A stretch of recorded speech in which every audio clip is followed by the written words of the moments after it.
पूर्वांचल की जनता से, आजमगढ़ की जनता से कि आप लोग जो है किसी भ्रम में मत पड़िए। आने वाले समय में भी, आज भी जो भी देश में अच्छा कार्य हो रहा है वो भारतीय जनता पार्टी की सरकारें ही कर रही है। और उत्तर प्रदेश इसका बहुत बड़ा उदाहरण है। उत्तर प्रदेश में भी जिस तरह से हमारे महाराज जी ने कानून व्यवस्था को इतना दुरुस्त किया है, खुद हम जो फिल्म वाले लोग हैं वो भी आज ज़्यादातर जो है यूपी में ही शूटिंग करना पसंद करते हैं। किसी को कोई डर नहीं है, किसी को कोई भय नहीं है। तो जब कानून व्यवस्था किसी भी राज्य की अच्छी होती है तो वहाँ बहुत सारा रोजगार आता है, वहाँ बहुत सारे लोग आते हैं व्यवसाय करने के लिए, लोगों को रोजगार मिलता है। तो निश्चित रूप से जिस तरह से महाराज जी ने 4 साल चलाया है, आगे भी योगी आदित्यनाथ ही उत्तर प्रदेश की सरकार चलाएंगे, इसमें कोई दो राय नहीं। एक परफेक्ट, एक सुपरस्टार के साथ साथ एक कुशल राजनीति की भूमिका दोनों के अक्सर दिख रहा है आजकल दिनेश लाल निरहुआ। देखिए, मैं पहले तो एक गायक हूँ, एक एक्टर हूँ और एक देश का जिम्मेदार नागरिक होने के नाते मुझे अगर कुछ अपने लोगों के लिए, अपने समाज के लिए, अपने भाइयों के लिए, अपने ज़िले के लिए, अपने देश के लिए समय निकालना पड़ता है और कुछ उनके लिए करना पड़ता है, तो उसके लिए भी मैं तैयार रहता हूँ। और मेरा राजनीति में आने का यही कारण था कि मैं यहाँ राजनीति में रह के अपने लोगों की बात, अपने लोगों का दुख दर्द सरकार तक पहुँचा सके। कोई एक ऐसा व्यक्ति होना चाहिए जो हमारे लोगों के बीच क्या समस्याएं हैं उनको सरकार तक पहुंचा सके। तो मैं अपना काम करते हुए ये भी काम करता रहता है। सर, बात आ रही है सदर विधानसभा से चुनाव लड़ने की तैयारी, सर इस पे क्या जी सर बात आ रही है आपकी? मैंने पहले ही कहा कि सोच अच्छी है उनकी, सोचते बढ़िया हैं पर उसको धरातल पे उतार नहीं पाते हैं।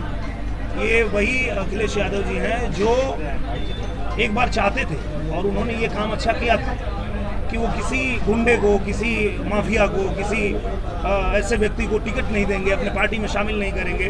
तो वो उनका जो कदम था पूरे उत्तर प्रदेश को अच्छा लगा था कि हाँ, अखिलेश यादव जी चाहते हैं कि जो भ्रष्टाचारी हैं, जो अपराधी हैं, उनको दल से दूर रखा जाए। पर उनके ही दल के लोगों ने उनको करने नहीं दिया, वो कर नहीं पाए और आगे भी वो कर नहीं पाएंगे। कर कौन पाएगा? योगी जी ही कर पाएंगे। चाहे वो गुंडों की सफाई करना हो, माफियाओं की सफाई करना हो, कानून व्यवस्था सुधारना हो, प्रदेश को विकास के पथ पे ले जाना हो, वो कर पाएंगे योगी जी ही। तो मुझे लगता है कि ये बात समझती है पब्लिक भी, जनता भी समझती है। तो मुझे नहीं लगता है कि वो 400 का सपना देख रहे हैं, उनको 40 सीटें भी नहीं आने वाली है। सर, किसी ज्योतिषी ने कहा है अगले सीएम अखिलेश यादव है, ये भी मुझे लगता है वो सपना ही देखे होंगे, क्योंकि जिस तरह की वो राजनीति कर रहे हैं, जिस तरह का उनका राजनीतिक करियर चल रहा है, दूर दूर तक वो कहीं आने वाले नहीं हैं और दोबारा उनको मौका मिलने वाला नहीं है। अगर उन्होंने अपने आप को बदला होता, चाहे वो अखिलेश यादव हो, चाहे वो राहुल गांधी हो, अगर वो समय के साथ बदलते, क्योंकि बदलाव ही संसार का नियम है, अगर समय के साथ बदल जाते, जातिवाद की राजनीति छोड़ देते, परिवारवाद की राजनीति छोड़ देते, बाकी लोगों को भी मौका देते, समाज में और भी लोग हैं जो योग्य हैं उनको मौका देते, तो शायद उनकी पार्टी कभी आ सकती थी।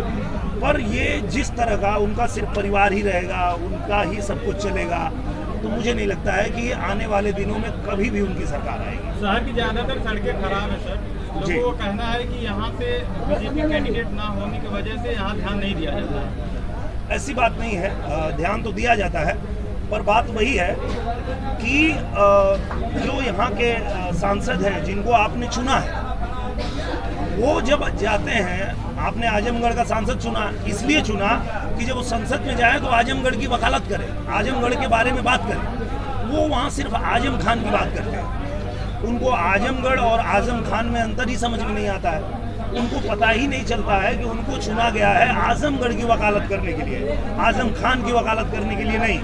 तो आप लोगों ने जब गलत आदमी को चुना है तो थोड़ा तो आप लोग के साथ गलत होगा। ठीक है, क्या रणनीति रहेगी? बहुत अच्छा।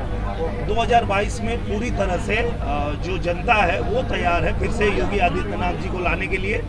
क्योंकि जिस तरह का कार्य उन्होंने किया, आप देखिए, आप खुद ही गवाह। आप चुनाव लड़ सकते हैं सदर विधानसभा से? नहीं नहीं, ये बिल्कुल ही ऐसा नहीं है, ये बिल्कुल अफवाह है।